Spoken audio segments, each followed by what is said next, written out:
नमस्कार साथियों, स्वागत है आप सभी का हमारे YouTube चैनल श्री हंस वाहिनी इंस्टीट्यूट पर। आज का तारीख है 21 सितंबर 2023 और इस दिन के करंट अफेयर्स का सभी अति महत्वपूर्ण प्रश्न हम लोग इस वीडियो में डिस्कस करेंगे, चाहे वो किसी भी वनडे एग्जाम्स के लिए हो, सभी के लिए बेहद महत्वपूर्ण है। और ये हमारा जो सिलेक्टेड 10 क्वेश्चन है, आप बिलीव कीजिए फ्रेंड्स, आपको बहुत आने वाले सभी एग्जाम्स के लिए बहुत ही लाभकारी सिद्ध होगा, इसे याद कर लीजिएगा, ठीक है। और आप इस वीडियो को ज़्यादा से ज़्यादा लाइक करें, शेयर करें और अन्य लोगों के साथ ज़रूर इसको शेयर करें, ठीक है। चैनल पे नए हैं तो चैनल को ज़रूर सब्सक्राइब कर ले। तो चलिए आज का वीडियो शुरू करते हैं, लेकिन उससे पहले आज का मोटिवेशन देख लेते हैं। ना पूछो कि मेरी मंजिल कहाँ है, अभी तो सफ़र का इरादा किया है। ना हारूंगा हौसला उम्र भर, ये मैंने किसी से नहीं बस अपने खुद से वादा किया है। ठीक है, हमने ये खुद से वादा किया है कि हम अपना जो इरादा है ये कभी हारेंगे नहीं और हम इस निरंतर प्रयास को आगे करते रहेंगे, ठीक है। तो चलिए इसी मोटिवेशन के साथ हम वीडियो को शुरू करते हैं और इसमें बहुत इम्पोर्टेंट हम लोग क्वेश्चंस को सेलेक्ट किए हैं फ्रेंड्स, ठीक है। तो आज का पहला क्वेश्चन है, नई संसद ने नई संसद ने किस दिन सत्र की मेजबानी की। जो नया संसद है, आप लोग सभी लोग जानते हैं कि नया संसद भवन हम लोग का शुरू हो गया है, वहाँ पे पहला सत्र भी किया गया, ठीक है। तो ये जो है ये कब किया गया, आप बताइए किस दिन किया गया। ऑप्शन नंबर ए 14 सितंबर, ऑप्शन नंबर बी 16 सितंबर, ऑप्शन नंबर सी 18 सितंबर, ऑप्शन नंबर डी 19 सितंबर। तो नई संसद भवन में पहला सेशन जो है वो 19 सितंबर को हुआ और इसी दिन वुमेन रिजर्वेशन बिल भी पारित ये लाया गया है सदन के अंदर, इसे भी याद कर लीजिए। ऑप्शन नंबर डी इसका सही आंसर है, ठीक है। अब यहाँ पे देखिए, नई संसद भवन जो है इसका पहला सत्र जो है ये 19 सितंबर को किया गया है 2023, ठीक है। 19 सितंबर 2023 संसद सत्र के दूसरे दिन 19 सितंबर को संसद के दोनों सदनों, हमारा संसद के दो सदन है, दो हाउस हैं, एक लोकसभा और एक राज्यसभा में नए बैठक के नए संसद भवन में हुई। इसका जो बैठक है वो नए सदन में हुआ, ठीक है। संसद का विशेष सत्र जो है ये 18 से 22 सितंबर के बीच आयोजित किया जा रहा है। विशेष सत्र बुलाया गया था, आप लोग सभी को जानते हैं, ठीक है। भारतीय संसद की समृद्धि विरासत का जश्न मनाने और 2047 तक भारत को एक विकसित राष्ट्र बनाने का संकल्प लेने के लिए एक समारोह आयोजित किया गया है। 2047 तक भारत को एक विकसित राष्ट्र बनाना है, इसका ये संकल्प के लिए एक समारोह को भी आयोजन किया गया था। संसद के दोनों सदनों की नई बिल्डिंग में शिफ्ट करने पर पीएम मोदी ने कहा कि ये पुराने संसद भवन को अलविदा कहने का भावविवक पल है। और आपको मालूम होना चाहिए कि पुराने संसद को अब से संविधान सदन के नाम से भी जाना जाएगा। जो पुराना संसद भवन है उसको अब हम लोग संविधान सदन के नाम से जानेंगे, क्योंकि हमारे जो संविधान का निर्माण है, जो निर्माता है वो उसी सदन में बैठ के संविधान का निर्माण हुआ था, इसलिए अब संविधान सदन के नाम से पुराने संसद को जाना जाएगा। ये भी इम्पोर्टेंट है, आप लोग इसे याद कर लीजिएगा, ठीक है। उन्होंने कहा कि हम नई इमारत में चले गए हैं, लेकिन पुरानी इमारत आने वाली पीढ़ियों की प्रेरणा देगी, क्योंकि यह भारतीय लोकतंत्र की यात्रा का स्वर्णिम अध्याय है, इसे भी याद कर लीजिएगा। इस संसद भवन ने 75 साल पुराने इतिहास में देश ने नए भारत के जन्म से जुड़ी अनगिनत घटनाएं देखी है। मई में पीएम मोदी ने संसद भवन देश को समर्पित किया था। जो नया संसद भवन है ये मई में देश को समर्पित किया था मोदी जी के द्वारा, ठीक है। और ये कितना मई को देश को बनाया गया था, मतलब समर्पित किया गया था, तो 28 मई को पीएम मोदी जो हैं वो देश को समर्पित किए थे। 28 मई 2023 को नया संसद भवन का उद्घाटन हुआ था, ठीक है। इस संसद भवन का जो नया संसद भवन है इसे बनाया कौन है, तो इसे बनाया है सेंट्रल विस्टा प्रोजेक्ट के तहत टाटा ग्रुप ने बनाया है, इसे भी याद कर लीजिएगा। और बिमल पटेल जो है इसके वास्तुकार है, कौन है, बिमल पटेल, ठीक है। बिमल पटेल इसके वास्तुकार है, इसे भी याद कर लीजिएगा। और सेंट्रल विस्टा प्रोजेक्ट के तहत बनाया गया है। इसमें लोकसभा के लिए कितना सीट है, 888 सीट है। और राज्यसभा के लिए कितना सीट है, राज्यसभा के लिए सीट है, 1 मिनट लिख के दिखाते हैं। राज्यसभा के लिए देखिए, राज्यसभा के लिए यहाँ पे इसमें सीट है 384, ठीक है। और लोकसभा के लिए सीट है 888, इसे भी याद कर लीजिएगा, ठीक है। इंपॉर्टेंट क्वेश्चन है friends.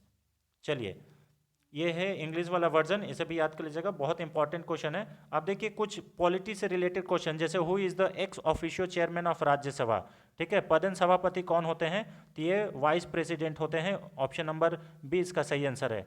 Which article is related to the money bill where it can be introduce, money bill से रिलेटेड कौन सा आर्टिकल है और ये कौन सा सदन में इंट्रोड्यूस यानी कि लाया जाता है, तो लोकसभा में लाया जाता है और आर्टिकल 110 है, इसे याद कर लीजिएगा, आर्टिकल 110, ठीक है। Who among the following is presiding officer of the Lok Sabha, तो प्रिसाइडिंग ऑफिसर कौन होता है लोकसभा का, ये स्पीकर होता है, speaker of Lok Sabha is the presiding officer. Option number C इसका सही आंसर है, ठीक है। थोड़ा जल्दी जल्दी देखेंगे क्योंकि आप लोग बोल रहे हैं कि ज़्यादा लंबा वीडियो होने से ज़्यादा कोई वॉच नहीं करता है, लेकिन फिर भी हम कोशिश करेंगे इसको जल्द से जल्द कंप्लीट करने का, ठीक है। Chairman of Rajya Sabha submit his resignation, Rajya Sabha का जो चेयरमैन होते हैं वो किसे सबमिट करेंगे अपना रेजिग्नेशन, अगर रिजाइन करेंगे तो ये करेंगे प्रेसिडेंट को। ऑप्शन नंबर डी इसका सही आंसर है। In which of the following year was the Rajya Sabha first constituted, तो राज्यसभा पहली बार कब बना था, तो 1952 में बना था। ये ऑप्शन नंबर बी ए इसका सही आंसर है, 1952। विच of the following union territory of India has the highest number of Lok Sabha seat, union territory का बात हो रहा है, यूटी, ऐसा कौन सा यूटी है जिसका लोकसभा सीट सबसे ज़्यादा है, तो वो है NCR, Delhi NCR, national capital territory of Delhi, ठीक है, एनसीआर, दिल्ली में सबसे ज़्यादा लोकसभा सीट है, इसे याद कर लीजिएगा यूटी के मामले में, ठीक है, बहुत ज़्यादा इंपॉर्टेंट है।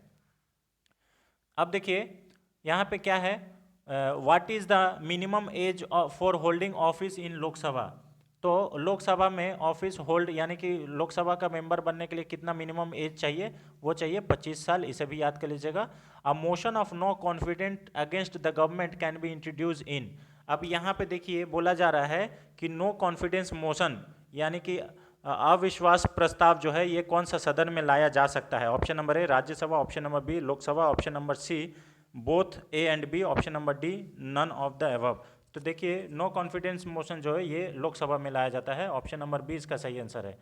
How many session of the Lok Sabha take place in a year, एक साल में कितना सेशन होता है, तो एक साल में 3 सेशन होता है, इसे याद कर लीजिएगा, ठीक है। और कौन सा देखिए कौन कौन सा सेशन होता है, बजट सेशन होता है, मॉनसून सेशन होता है और विंटर सेशन होता है, ठीक है, इसे याद कर लीजिएगा, समर सेशन नहीं होता है। ये क्वेश्चन नंबर क्या है, क्वेश्चन नंबर इसका लोकसभा में समर सेशन नहीं होता है, ये सही आंसर है ऑप्शन नंबर सी, और 3 सेशन होता है, इसे याद कर लीजिएगा, बजट, मॉनसून और विंटर, ठीक है।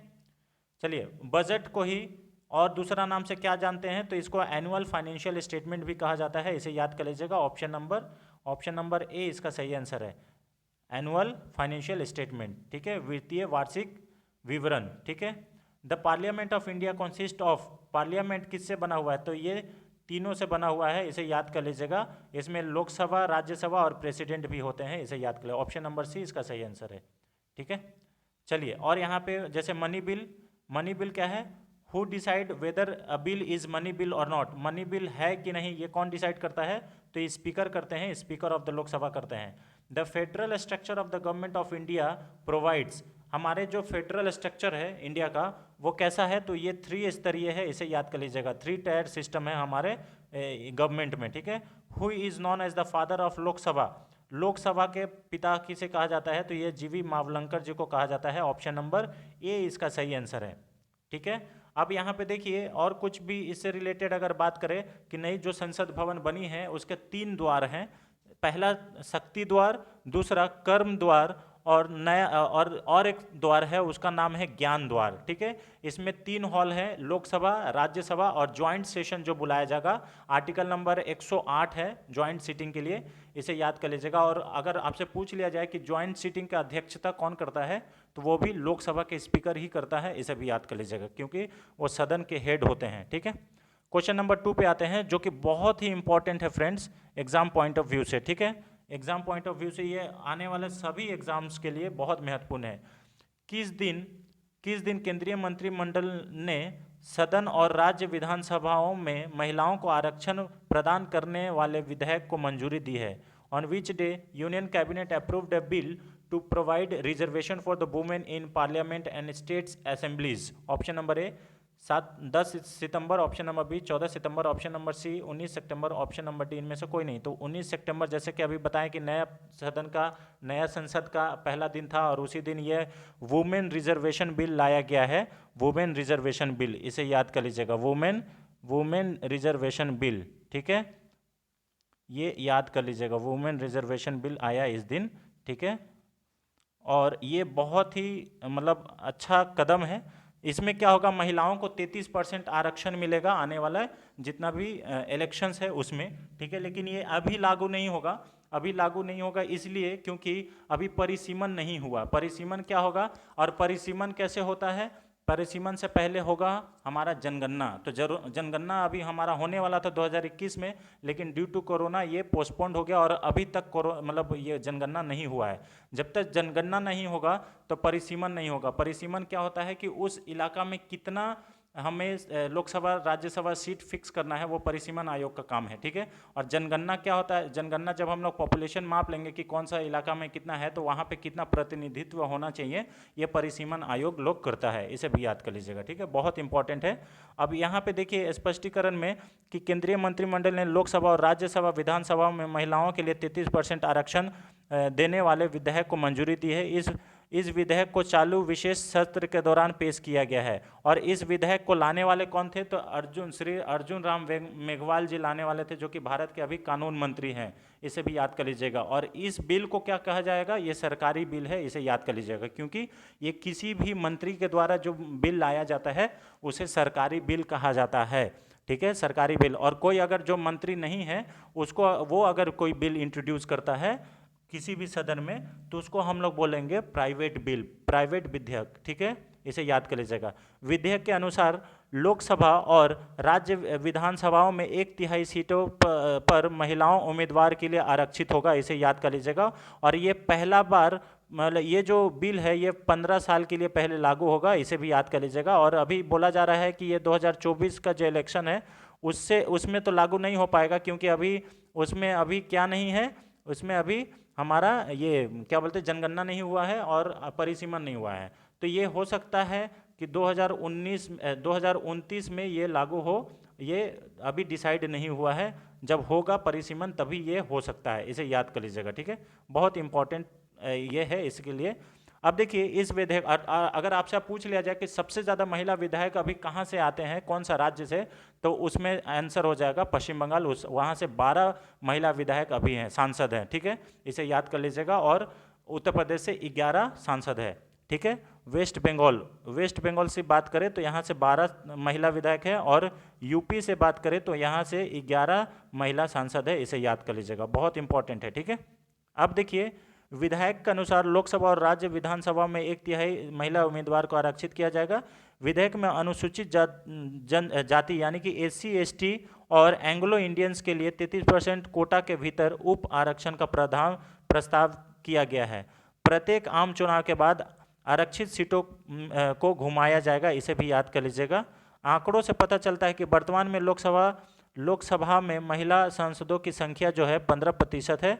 इसी को 15% से बढ़ा के 33% करने की बात की जा रही है इस बिल के माध्यम से, ठीक है, इसे भी याद कर लीजिएगा।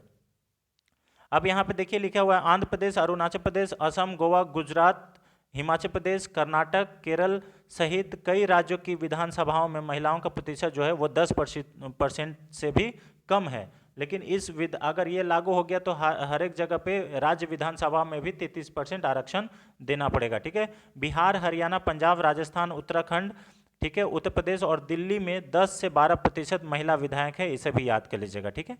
छत्तीसगढ़, पश्चिम बंगाल और झारखंड में महिला विधायक का प्रतिशत क्रमशः 14.5% है, 13.5% है और 12.35% है, इसे भी याद कर लीजिएगा। तो छत्तीसगढ़ में ज़्यादा है, ठीक है, फिर उसके बाद पश्चिम बंगाल में, फिर झारखंड में, ठीक है। महिला आरक्षण बिल कब कब हुआ है? तो 1900, देखिए महिला आरक्षण बिल जो है ये 1996 में, 1998 में, 1999 में, 1901 में, 2001 में, ठीक है, उसके बाद 2009 में, फिर 2019 में। इस समय भी बिल इसको पेश किया गया था, कि आरक्षण देना है, लेकिन उस समय कुछ नहीं पास नहीं हो पाया। इसका भी ये एक हिस्ट्री है, ठीक है। 2010 में राजस्थान के सभी विधायक निकायों में महिलाओं के लिए आरक्षण प्रदान करने के लिए एक विधेयक पारित किया गया था राजस्थान में 2010 में, ठीक है, इसे याद कर लीजिएगा। अब यहाँ पे क्या लिखा है कि विधेयक में एक नया खंड यानी कि एक नया आर्टिकल जोड़ने की भी बात की जा रही है। अच्छा, ये जो बिल आया है ये कितना नंबर बिल है? ये बिल जो है 128वां बिल है। और अभी संविधान में कितना बार संशोधन हो चुका है? तो 105 बार संविधान में संशोधन हो चुका है, कॉन्स्टिट्यूशनल अमेंडमेंट एक्ट, ठीक है। 105वां संविधान संशोधन हो गया। और ये जो 128वां क्या है? 128वां बिल है, इसे याद कर लीजिएगा। सब अब जरूरी नहीं है कि हर एक बिल पास हो जाए, लेकिन ये बिल नंबर कितना था? 128वां था, इसे याद कर लीजिएगा, ठीक है। इसके तहत 330 आर्टिकल को शामिल किया गया है, जिसमें कहा गया है कि लोगों के सदन में महिलाओं के लिए सीटें आरक्षित की जाएंगी, ठीक है। हालांकि बिल लोकसभा में पारित नहीं हो सका। ये जो बिल अभी है ये लोकसभा में पारित नहीं होगा, क्योंकि नहीं हुआ है, क्योंकि लोकसभा में बिल पारित होने के लिए 2/3 बहुमत जरूरी है। इसे भी याद कर लीजिएगा, 2/3 ऑफ द जो मेजोरिटी है उसे होना जरूरी है। और ये अगर बिल कब आया है? तो 19 बिल कब आया है आप लोग बता दीजिए। 19 सितंबर 2023 को। ये डेट याद रखिएगा, बहुत इंपॉर्टेंट है फ्रेंड्स, है ना। इंग्लिश वर्जन इसका, इसे याद कर लीजिएगा। अगर हम एक्सप्लेन आपको अच्छा से कर पाते हैं तो आप वीडियो को ज़्यादा से ज़्यादा शेयर करें, ताकि इस वीडियो का जो मोटिवेशन है कि सभी के पास शिक्षा उपलब्ध हो, और वो भी फ्री ऑफ कॉस्ट, तो हम उसमें भागीदार बन सके, हम उसका मदद कर सके। चलिए क्वेश्चन नंबर 3 पे आते हैं। हाल ही में किस रेलवे स्टेशन का नाम बदल करके शहीद captain Tushar Mahajan railway station कर दिया गया है? ठीक है, option number A Udhampur railway station, option number B Lucknow railway station, option number C Howrah railway station, option number D Jabalpur railway station. तो देखिए अभी उधमपुर रेलवे स्टेशन को का नाम बदल करके शहीद captain Tushar Mahajan railway station कर दिया गया है। ऑप्शन नंबर ए इसका सही आंसर है। हावड़ा रेलवे स्टेशन को अभी ग्रीन रेलवे स्टेशन का दर्जा मिला है, इसे याद कर लीजिएगा, इसे बहुत ज़्यादा इंपॉर्टेंट है, ठीक है ना, ग्रीन। चलिए अब यहाँ पे क्या दिया हुआ है कि उधम रेलवे स्टेशन का नाम बदल करके शहीद तुषार महाजन रेलवे स्टेशन कर दिया गया है। ये 16 सितंबर को उधम रेलवे स्टेशन का नाम बदल करके ये नाम किया गया था, ठीक है। उसके बाद यहाँ पे रेलवे स्टेशन का अनावरण डॉक्टर जितेंद्र सिंह के द्वारा किया गया है। उत्तर रेलवे ने सूचित किया है कि फिरोजपुर डिवीज़न में उधमपुर रेलवे स्टेशन का नाम तत्काल प्रभाव से बदल करके शहीद captain Tushar Mahajan railway station कर दिया जाएगा। डॉक्टर जितेंद्र सिंह ने 2017 में व्यक्तिगत तौर पर उधमपुर रेलवे स्टेशन का नाम शहीद कैप्टन तुषार महाजन के नाम पर रखने का मुद्दा उठाया था, इसे याद कर लीजिएगा। अब इनके बारे में थोड़ा जान लेते हैं कि कैप्टन तुषार महाजन कौन थे। वह एक भारतीय एक मिनट फ्रेंड्स, वह एक भारतीय सेना के अधिकारी थे जिन्होंने कर्तव्य की पंक्ति में सर्वोच्च बलिदान दिया। 25 मई 1987 को कैप्टन तुषार महाजन का जन्म हुआ, जम्मू एंड कश्मीर के उधमपुर में हुआ था, ठीक है। वह 9 पैरा स्पेशल फोर्स यूनिट का हिस्सा थे, ठीक है। 9 जो स्पेशल फोर्स होता है उसके हिस्सा थे, जिन्हें 9 पैराशूट कमांडो के नाम से भी जाना जाता है, ठीक है। फरवरी 2016 में उन्हें जम्मू एंड कश्मीर के पंपोर में आतंकवादी विरोधी ऑपरेशन के दौरान उनकी बहादुरी और नेतृत्व के लिए मान्यता और सम्मान मिला, इसे याद कर लीजिएगा, ठीक है। और अभी भी आपको मालूम होगा कि जम्मू एंड कश्मीर में अनंतनाग में ऑपरेशन आतंकवादी मतलब जो ऑपरेशन जीरो चला रहे हैं हम लोग, operation all out Jammu and Kashmir का क्षेत्र में, वो अभी भी चल रहा है, ठीक है। इसे याद कर लीजिएगा, इंपॉर्टेंट है, ठीक है। डॉक्टर मतलब ये कैप्टन तुषार महाजन के बारे में, ठीक है। अब देखिए ऑपरेशन के दौरान उन्हें एक सरकारी इमारत में छिपे आतंकवादियों को मार गिराने में अद्भुत साहस और कौशल प्रदर्शन किया। दुख की बात यह है कि ऑपरेशन के दौरान उनकी मृत्यु हो गई, ठीक है। उन्हें मरणोपरांत शौर्य चक्र प्राप्त हुआ था, जो भारत के सर्वोच्च शांतिकालीन वीरता पुरस्कार है। तो शौर्य चक्र मरणोपरांत इनको मिला है, इसे याद कर लीजिएगा। और ये भी क्वेश्चन एग्जाम में पूछा जा सकता है कि मरणोपरांत शौर्य चक्र जो है, शौर्य वीरता चक्र किनको दिया गया है, तो ये कौन है? ये है मटायर कैप्टन तुषार महाजन, इसे याद कर लीजिएगा, ठीक है। चलिए ये इंग्लिश ये वर्जन है, इसे याद कर लीजिएगा, बहुत इंपॉर्टेंट है। क्वेश्चन नंबर 4 पे आते हैं। हाल ही में किस केंद्रीय मंत्री ने उड़ान भवन का उद्घाटन किया है? Option number A Jyotiraditya Scindia, option number B Rajnath Singh, option number C Rajkumar Singh, option number D Amit Shah. तो देखिए उड़ान भवन का जो उद्घाटन है ये ज्योतिरादित्य सिंधिया ने किए हैं, क्योंकि अभी हमारे सिविल एविएशन मिनिस्टर कौन है? तो ये ज्योतिरादित्य सिंधिया ही हैं, इसे याद कर लीजिएगा। राजनाथ सिंह ये हमारे रक्षा मंत्री हैं, राजकुमार सिंह ये हमारे क्या बोलते हैं रिन्यूएबल एनर्जी मिनिस्टर हैं, इसे भी याद कर लीजिएगा, ऊर्जा मिनिस्टर। और अमित शाह जो है देश के गृह मंत्री हैं, साथ साथ सहकारिता मंत्री भी हैं। पहले सहकारिता मंत्री कौन है? अमित शाह हैं, इसे याद कर लीजिएगा, ठीक है। उसके बाद इससे रिलेटेड कुछ इंपॉर्टेंट फैक्ट्स देख लेते हैं फ्रेंड्स। हाल ही में केंद्रीय मंत्री ज्योतिरादित्य सिंधिया ने उड़ान भवन का उद्घाटन किया। यह दिल्ली के सफदरगंज हवाई अड्डे पर एक एकीकृत कार्यालय परिसर है। यह बेहतर समन्वय के लिए सभी विमानन नियामक प्राधिकरण के लिए एक ही छत के नीचे और नागरिक उड्डयन मंत्रालय के नज़दीक एक कार्यालय की आवश्यकता को संबोधित करता है। उन्हें ई वॉलेट भुगतान विकल्प सुविधा भी लॉन्च किया है। यहाँ पे ई वॉलेट जो है इसका भी फैसिलिटी को ये किया गया है, ठीक है, इसे याद कर लीजिएगा। ई वॉलेट भारत कोष पोर्टल में विभिन्न नियामक अनुमोदनों के लिए शुल्क के प्रसंस्करण के उपयोगी होगा, इसे भी बोला गया है, इसे याद कर लीजिएगा, ठीक है। अब ये क्या है? यह एक प्रीपेड वॉलेट है।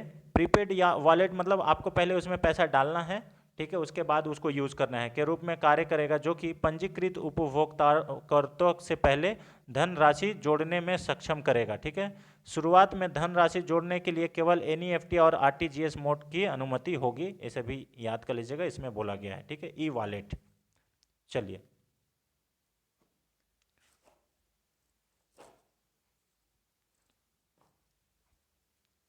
Next question, question number 5। हाल ही में किस राज्य द्वारा मुख्यमंत्री श्रमिक कल्याण योजना लॉन्च की गई है? तो ये भी इंपॉर्टेंट क्वेश्चन है फ्रेंड्स। मुख्यमंत्री श्रमिक कल्याण योजना, option number A Arunachal Pradesh, option number B Tripura, option number C Uttar Pradesh, option number D Manipur. तो ये बताइए मुख्यमंत्री श्रमिक ये किसके द्वारा लॉन्च किया गया है? मुख्यमंत्री श्रमिक कल्याण योजना। तो ये जो लॉन्च किया गया है अरुणाचल प्रदेश के द्वारा लॉन्च किया गया है। ऑप्शन नंबर ए इसका सही आंसर है, इसे भी याद कर लीजिएगा, ऑप्शन नंबर ए, ठीक है, अरुणाचल प्रदेश के द्वारा लॉन्च किया गया है मुख्यमंत्री श्रमिक कल्याण योजना, ऑप्शन नंबर ए। देखिए अरुणाचल प्रदेश के मुख्यमंत्री पेमा खांडू हैं, इनके द्वारा मुख्यमंत्री श्रमिक कल्याण योजना की शुभारंभ की गई। इस योजना की घोषणा राज्य की श्रम शक्ति कल्याण के लिए की गई है, ठीक है। ये योजना के हिस्से के रूप में श्रमिकों के परिवार के लिए मातृत्व लाभ 1,000 रुपये से बढ़ाकर 6,000 रुपये कर दिया गया है। प्राकृतिक मृत्यु मुआवजा यानी कि अगर नेचुरल डेथ होता है तो उसमें 50,000 से बढ़ाकर 2 लाख कर दिया गया है, ठीक है। दुर्घटना मृत्यु मुआवजा 1 लाख से बढ़ा करके 4 लाख कर दिया गया है। अगर किन्हीं को मजदूर को दुर्घटना से मृत्यु होती है, ठीक है, तो उनको 1 लाख के जगह पे कितना मिलेगा? 4 लाख रुपया मिलेगा, ठीक है। चलिए अगर प्राकृतिक मौत होती है तो 50,000 से बढ़ाकर 2 लाख कर दिया गया है, ठीक है। यह योजना किसी भी राज्य स्तरीय टूर्नामेंट या प्रतियोगिता में स्वर्ण पदक के लिए 15,000 रुपये, रजत पदक के लिए 10,000 रुपये और कांस्य पदक के लिए 8,000 रुपये का भी नगद प्रोत्साहन प्रदान करने के लिए श्रमिकों को बच्चों के बीच खेल को प्रोत्साहित करने के लिए है, ठीक है। श्रमिक के बच्चे जो खेलेंगे और इस प्रकार का अगर रजत पदक गोल्ड मेडल लाते हैं तो उनको 15,000, ठीक है, और सिल्वर मेडल के लिए 10,000 और ब्रॉन्ज मेडल के लिए 8,000 दिया जाएगा, ठीक है, ताकि उनको और भी उत्साह हो सके इसको खेल को आगे बढ़ाने के लिए, ठीक है।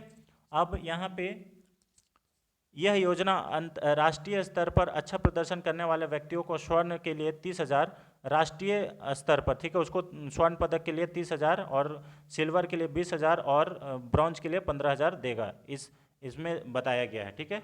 बहुत ज़्यादा इंपॉर्टेंट है ये भी, ठीक है, इस प्रकार का क्वेश्चन पूछा जाता है। तो अरुणाचल प्रदेश उसका सही आंसर है। क्वेश्चन नंबर 6 पे आते हैं। 18 सितंबर 2023 को पश्चिमी तट पर ऑपरेशन सजग चलाया गया। ये किस फोर्स के द्वारा चलाया गया है ऑपरेशन सजग? ऑप्शन नंबर ए भारतीय सेना, ऑप्शन नंबर बी भारतीय तट रक्षक बल, ऑप्शन नंबर सी भारतीय नौसेना, ऑप्शन नंबर डी भारतीय वायुसेना। तो ये ऑपरेशन सजग है, ये ऑपरेशन इंडियन कोस्ट गार्ड के द्वारा चलाया गया है, ऑप्शन नंबर बी इसका सही आंसर है।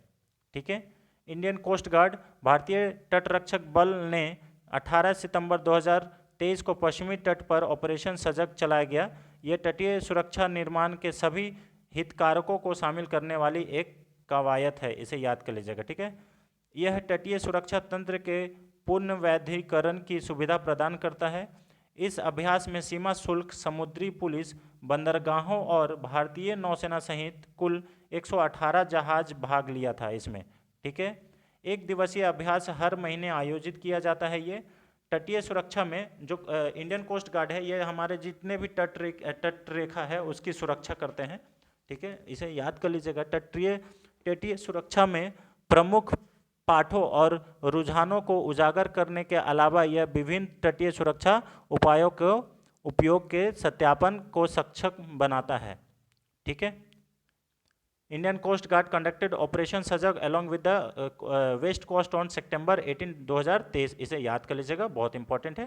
क्वेश्चन नंबर 7 पे आते हैं। हाल ही में कतर की मध्यस्थता से हुए समझौते के तहत किन दो देशों के बीच कैदियों का आदान प्रदान हुआ है? ये इंपॉर्टेंट क्वेश्चन है फ्रेंड्स, इंटरनेशनल करंट अफेयर्स में। ठीक है, इसे याद कर लीजिएगा। Option number A America Iran, option number B Ukraine और रूस, ऑप्शन नंबर सी भारत और पाकिस्तान, ऑप्शन नंबर डी दक्षिण कोरिया और साउथ कोरिया। तो देखिए यहाँ पे कतर की मध्यस्थता, यानी कि कतर इसका मीडिएटर था, और किन दो देशों के बीच अभी कैदियों का आदान प्रदान हुआ है? तो ये है अमेरिका और ईरान के बीच, ऑप्शन नंबर ए इसका सही आंसर है, इसे याद कर लीजिएगा। ठीक है, अभी अमेरिका और ईरान के बीच में कैदियों का आदान प्रदान हुआ है, एक दूसरे का कैदी को छोड़ा गया है और लिया गया है।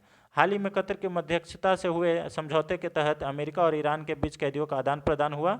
अमेरिका और ईरान के बीच एक दुर्लभ समझौते में अमेरिका में बंद 5 ईरानी कैदियों के बदले 5 अमेरिकी कैदियों का भी रिहा किया गया। ठीक है, इस समझौते के तहत तेहरान के 6 अरब अमेरिकी डॉलर के फंड पर लगे प्रतिबंध भी हटा दिए गए हैं। जो तेहरान का जो फंड था अमेरिका में, उसको ऊपर प्रतिबंध लगाया गया था, तो उसको भी हटा दिया गया है अब, यानी कि ईरान को वो पैसा मिल जाएगा। दोनों पक्षों द्वारा दोहा के खाते में धन के हस्तांतरण की पुष्टि प्राप्त होने के बाद मध्यस्थ कतर द्वारा भेजे गए एक विमान ने 25 अमेरिकी नागरिक और उनके 2 रिश्तेदार को तेहरान से बाहर निकाला गया, ये भी खबर है। ठीक है, इसे याद कर लीजिएगा। और इससे रिलेटेड बहुत सारे इसमें फैक्ट है, इसे भी याद कर लीजिएगा। चलिए इंपॉर्टेंट देख लेते हैं। अब क्वेश्चन नंबर 8 पे आते हैं। ये भी इंपॉर्टेंट क्वेश्चन है। 1 अप्रैल से 16 सितंबर 2023 के बीच अवधि के दौरान भारत का शुद्ध प्रत्यक्ष कर, यानी कि शुद्ध डायरेक्ट जो नेट डायरेक्ट टैक्स कलेक्शन है वो कितना हुआ है? इसे कितना है बताइए, या हाउ मेनी करोड्स, कितना हुआ है? Option number A 5.10 lakh crore, option number B 8.65 lakh crore, option number C 9.57 lakh crore, option number D 11.65 crore. तो इसका जो है नेट डायरेक्ट कलेक्शन जो हुआ है भारत का 1 अप्रैल से 16 सितंबर 2023 तक, वो हुआ है 8.65 लाख करोड़ रुपया। ठीक है, ऑप्शन नंबर बी इसका सही आंसर है। ठीक है, अब देखिए यह पिछले वर्ष की इस अवधि की तुलना में 23.5%, यानी कि इतना परसेंट अधिक है। ये पूरे साल के बजट अनुमान 18.23 लाख करोड़ रुपए का 47.45% है। ठीक है, इसमें 8.5 लाख करोड़ रुपए में 4,16,217 करोड़ रुपए का कॉरपोरेट आयकर है, यानी कि CIT है। ठीक है, कॉरपोरेट टैक्स, इनकम टैक्स, और 4,47,291 करोड़ रुपए प्रतिभूति लेन देन कर है, STT है, सहित विधेयक व्यक्तिगत आयकर यानी कि पर्सनल, ये भी शामिल है इसमें। ठीक है, पिछले वित्तीय वर्ष में 7,416 करोड़ रुपए का प्रत्यक्ष कर संग्रह दर्ज किया गया था। ये भी इम्पॉर्टेंट है, इस आंकड़ा को भी ध्यान में रखिएगा। ठीक है, उसके बाद देखिए इस वित्तीय वर्ष में अब तक सकल प्रत्यक्ष संग्रह में 18.29% की जोरदार वृद्धि दर्ज की गई है। इस वित्तीय वर्ष में अब तक सकल प्रत्यक्ष कर 9,87,000 करोड़ रुपए हो गया है। ठीक है, पिछले वित्तीय वर्ष में सकल प्रत्यक्ष संग्रह जो है ये 8,34,000 34,000 करोड़ रुपए हो गया था। ठीक है, इस वित्त वर्ष के लिए सितंबर मध्य तक एडवांस टैक्स कलेक्शन 20.73% बढ़ोतरी के साथ 3,55,000 करोड़ रुपए किया गया है। इसमें 2.80 लाख करोड़ रुपए की CIT है और 74,858 करोड़ रुपए की PIT है। ठीक है, यानी कि पर्सनल इनकम टैक्स, इसे भी याद कर लीजिएगा। ठीक है, पर्सनल बोलिए, प्रोफेशनल बोलिए, वो सब भी। ठीक है, पिछले वित्त वर्ष की इस अवधि में अग्रिम जो कर है वो 2,94,433 करोड़ रुपए है। वित्त मंत्रालय के मुताबिक सरकार ने चालू वित्त वर्ष के दौरान 1.22 लाख करोड़ रुपए का टैक्स रिफंड जारी किया है। सकल कर संग्रह का तात्पर्य रिफंड समायोजित करने से पहले का एक संग्रह से है, इसे भी याद कर लीजिएगा। और ये इसका इंग्लिश वर्जन आप लोग देख सकते हैं। अब आते हैं क्वेश्चन नंबर 9 पे। हाल ही में कर्नाटक का कौन सा स्थान भारत का 42वां यूनेस्को विश्व धरोहर में शामिल हो गया? बहुत ज़्यादा इंपॉर्टेंट है फ्रेंड्स। ठीक है, अभी हम लोग कल ही एक और पढ़े थे जो कि वेस्ट बंगाल में था, वो उसका नाम क्या था? शांति निकेतन। यह 41वां विश्व वर्ल्ड हेरिटेज साइट में शामिल हुआ, वर्ल्ड हेरिटेज साइट में शामिल हुआ शांति निकेतन। ये 41वां था। और अभी 42वां कौन शामिल हो गया? तो ये होयशाला टेम्पल शामिल हो गया, जो कि कर्नाटक में है, इसे भी याद कर लीजिएगा। ठीक है, ऑप्शन नंबर ए इसका सही आंसर है। ये भारत का 42वां वर्ल्ड हेरिटेज साइट बन गया है होयसल मंदिर, जो कि कर्नाटक में है, इसे याद कर लीजिएगा और एग्जाम में पूछा जा सकता है।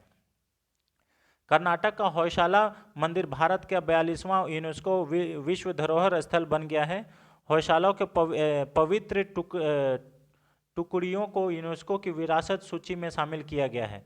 ठीक है, कर्नाटक के बेलूर हलेबीड और सोमनाथपुरा के होयशाला मंदिर में यूनेस्को की विश्व धरोहर सूची में जोड़ा गया है। रविन्द्रनाथ टैगोर के शांति निकेतन को 41वां विश्व धरोहर शामिल किया गया है। ठीक है, जनवरी 2022 में भारत ने वर्ल्ड हेरिटेज सेंटर को होयशालास के लिए नामांकन डोजियर प्रस्तुत किया था, यानी कि 2022 में इसका नामांकन के लिए दर्ज किया गया था और अभी इसको शामिल कर लिया गया है, इसे याद कर लीजिएगा। तो अगर एट प्रेजेंट आपसे पूछ लिया जाए कि भारत में वर्ल्ड हेरिटेज साइट कितना है, तो वो कितना होगा? 42 होगा, इसे याद कर लीजिएगा। ठीक है, बेलूर हेलीवेड और सोमनाथ का ये बता दिया अभी भारतीय बना। अभी होयशाला मंदिर 2014 से यूनेस्को की अस्थायी सूची में है। अब होयशाला मंदिर क्या है? इसे हेलीबीडू मंदिर के भी नाम से जाना जाता है, इसे याद कर लीजिएगा। ठीक है, बहुत इनका जो निर्माण है ये 12वीं शताब्दी और 13वीं शताब्दी के होयसल राजाओं के द्वारा किया गया था। यह मंदिर शिव और विष्णु को समर्पित है, यानी कि इसमें भगवान शिव और भगवान विष्णु हैं, इसे याद कर लीजिएगा।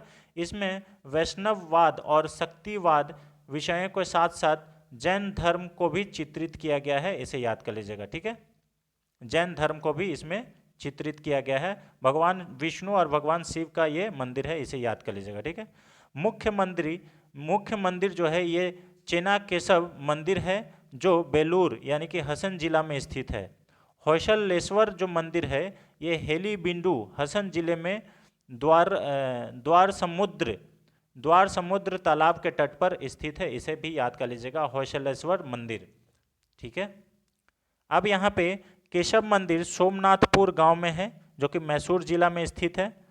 होयसल मंदिर की वास्तुकला हाइब्रिड या वेशर शैली में है, इसे याद कर लीजिएगा। ये शैली पूछा जाता है कि होयसल मंदिर यानी कि साउथ का जितने भी मंदिर है उसको द्रविड़ शैली में बनाया गया है, इसे याद कर लीजिएगा। ठीक है, बहुत ज़्यादा इंपॉर्टेंट है क्योंकि उनकी जो अनूठी शैली है वो द्रविड़ और नागर शैली के बीच है। जो नॉर्थ के मंदिर है उसको नागर शैली में बनाया गया है, इसे याद कर लीजिएगा। ठीक है, नॉर्थ के मंदिर को नागर शैली में बनाया गया है और साउथ के मंदिर को वो द्रविड़ शैली में बनाया गया है, इसे याद कर लीजिएगा। ठीक है, इंपॉर्टेंट है ये इंग्लिश वर्जन आप लोग देख लेंगे थोड़ा सा। चलिए, अब यहाँ पे आज का लास्ट क्वेश्चन फ्रेंड्स, हाल ही में किस राज्य द्वारा एडॉप्ट ए स्कूल योजना शुरू किया गया है? अडॉप्ट योजना के लिए क्रियान्वयन का आदेश जारी किया गया है या शुरू किया गया है, एक ही बात है, ठीक है। Recently by which states order for the implementation of adopt school scheme has been issued, ठीक है। तो ये ऑर्डर ये किया गया है। Option number A Telangana, option number B Maharashtra, option number C Bihar, option number D Uttar Pradesh. तो ये जो अडॉप्ट स्कूल का स्कीम है जो ये महाराष्ट्र के द्वारा अभी ऑर्डर किया गया है। ऑप्शन नंबर बी इसका सही आंसर हो जाएगा, महाराष्ट्र, ठीक है। ये इस हाल ही में महाराष्ट्र सरकार के द्वारा अडॉप्ट स्कूल योजना के क्रियान्वयन का आदेश जारी किया गया है कि इसको इम्प्लीमेंट कराइए। यह शिक्षा के माध्यम की परवाह किए बिना वर्तमान में राज्य सरकार, जिला परिषद और नगर परिषद द्वारा संचालित स्कूलों पर लागू होगा, ठीक है। सेवी पंजीकृत कॉरपोरेट सामाजिक उत्तरदायित्व प्रमाण पत्र वाला कोई भी व्यक्ति, संगठन या निजी उद्यम पहले बताए गए स्कूलों को गोद ले सकता है। यानी कि इसमें क्या होगा कि कोई भी जो बहुत पैसे वाला है वो सरकारी स्कूल को अपने गोद में लेके उसका जो उद्धार है वो कर सकता है, ठीक है, उसका रीडेवलपमेंट का कार्य कर सकता है, इसमें ये बताएगा, ठीक है। निर्दिष्ट समय के लिए स्कूल गोद लेने वाले लोग स्कूल के वर्तमान नाम में अपनी पसंद का नाम जोड़ सकते हैं, यानी कि वो अपना नाम उस नाम स्कूल को दे सकते हैं और उसको चला सकते हैं। गोद लेने वाले अवधि केवल 5 या 10 वर्ष तक ही हो सकता है, इसे याद कर लीजिएगा। बाद में फिर रिन्यू कराना पड़ सकता है, लेकिन अभी इसके तहत जो है कि कोई भी जो बढ़िया मतलब उद्योगपति है वो अपना सरकारी स्कूल को गोद लेके इसमें काम कर सकता है, अपना नाम से स्कूल को चला सकता है, ठीक है। ये मुझे लगता है कि ये अच्छा कदम है। आप लोग इस चीज़ को कैसे लेते हैं, आप ज़रूर कमेंट बॉक्स में अपनी राय को रखिए, ठीक है। गोद लेने के इच्छुक लोगों को बृहन मुंबई नगर निगम या पुणे नगर निगम जैसे ए और बी श्रेणी के नगरों निगम में स्थित स्कूलों के लिए 5 साल के लिए 2 करोड़ रुपए और 10 साल के लिए 3 करोड़ रुपए का भुगतान करना होगा। जो गोद लेना चाहते हैं तो पुणे जैसे नगर निगम वहाँ पे ए श्रेणी यानी कि कैटेगरी वाइज कर दिया गया है नगर निगम। अगर इस नगर निगम में आप लेना चाहते हैं तो कैटेगरी ए, कैटेगरी बी, तो उसमें क्या होगा कि आपको 2 करोड़ रुपए और जो 10 साल के लेना चाहते हैं तो 3 करोड़ रुपए आपको देना पड़ेगा सरकार को। इस धन का उपयोग भौतिक बुनियादी ढांचों के लिए किया जाएगा, जिसमें स्कूल का भवन बनाया जाएगा, ठीक है, उसका मरम्मत कार्य, शौचालय उपलब्ध कराना और खेल परिसर का उपकरण खरीदना इसमें शामिल होगा, ठीक है, इसे याद कर लीजिएगा। तो ये बहुत ही इंपॉर्टेंट है, अडॉप्ट ए स्कूल, यानी कि आप स्कूल को गोद ले सकते हैं। और ये किसके द्वारा शुरू किया गया है, तो महाराष्ट्र के द्वारा शुरू किया गया है, इसे याद कर लीजिएगा, ठीक है। एकनाथ शिंदे महाराष्ट्र के मुख्यमंत्री है और महाराष्ट्र का जो ये है क्या बोलते हैं, महाराष्ट्र के जो कैपिटल है वो है आपका मुंबई, ठीक है। वहीं पे सेबी भी है, ठीक है, सिक्योरिटी बोर्ड ऑफ एक्सचेंज का मुख्यालय भी है, ठीक है, इसे भी याद कर लीजिएगा, बहुत ज़्यादा इंपॉर्टेंट है। चलिए, तो ये रहा फ्रेंड्स आज का 10 अति महत्वपूर्ण प्रश्न जो कि आने वाले सभी प्रतियोगी परीक्षाओं के लिए बेहद महत्वपूर्ण है। चाहे आप कोई भी एग्ज़ाम दे रहे हैं, एसएससी, रेलवे, ठीक है, सीजीएल, सीएचएसएल, यूपीपीएससी, ठीक है, या बीपीएससी, ठीक है ना, ये सब सारे एग्जाम्स के लिए बेहद महत्वपूर्ण है। वनडे एग्जाम्स में पूछे जाते हैं ये सब क्वेश्चंस। आई होप आपको ये वीडियो पसंद आया होगा। अगर वीडियो पसंद आया होगा तो अपनी राय कमेंट बॉक्स में ज़रूर बताएं, ठीक है। और चलिए, तब तक के लिए thanks for watching, thank you so much. मिलते हैं नेक्स्ट वीडियो में, तब तक के लिए जय हिंद, जय Bharat, thank you so much.